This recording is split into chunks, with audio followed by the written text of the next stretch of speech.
25 years later, a Disney classic comes to life with The Lion King. I've got it. What if he's on our side? Hear me out!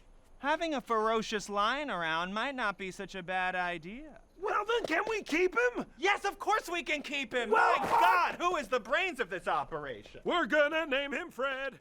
Lion King 2019, I think one of the most important things that should be praised about this is its visual take. It is a new style of animation. It is hyper realistic. It almost feels like a National Geographic series. It's so beautiful. Another thing to take away from this as an added bonus is that the story has been slightly enhanced to bring the Lion King film we knew closer to its Hamlet Shakespearean roots a little bit. And also I think there are some vocal performances here that are not any better than the original, but they certainly are interesting takes on it too.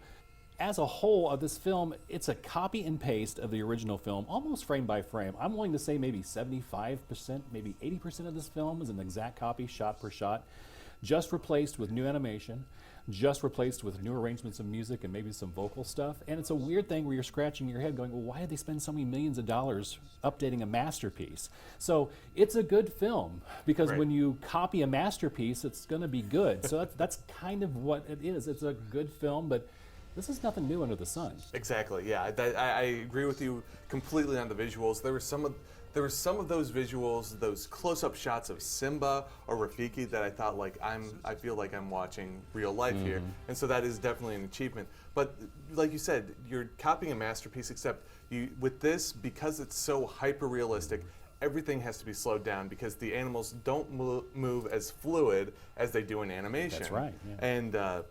And the same thing with the colors, the bright, colorful world of The Lion King that we loved 25 years ago is gone. It's replaced by a dirtier, muddier color palette, and that I think it sucks a lot of the life out of the original, the things that we really loved. Songs like Hakuna Matata and Just Can't Wait to Be King that had these wonderful, bright, vivid, well choreographed action sequences to the songs that went so well now are turned into just animals running through the jungle or running through a herd of other animals. And I just don't think that works quite as well here.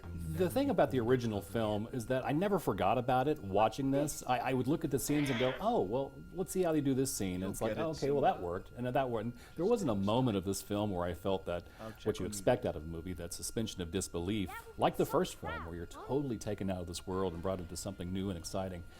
We were simply kind of watching almost a student project. It was like, what can we do if we replace some things in it too? So, again, I like the film. It's a good film. It's not the Lion King original because that's the masterpiece, but if you do an exact copy of something, it's still going to be good to some extent. So that's where I'm at. 3.5 out of 5 for me. Okay, I'm going 3 stars out of 5. That I think that this is mildly entertaining. Like you said, that it doesn't separate itself from the original at all, to the point where Timon and Pumbaa, who this time are probably the best casting choice of the bunch with Billy Eichner and Seth Rogen, that they're breaking the fourth wall and making jokes about the original movies. So yeah, it just can't extract itself from there. And so, if you really want to see the original, just watch the original. Exactly, It is a half hour shorter and everything flows much better in it. But yeah, it's okay. It's, we have the technology, we can do it, but should we do it? It's the question. And Hakuna Matata, really painful this time. Yes, exactly.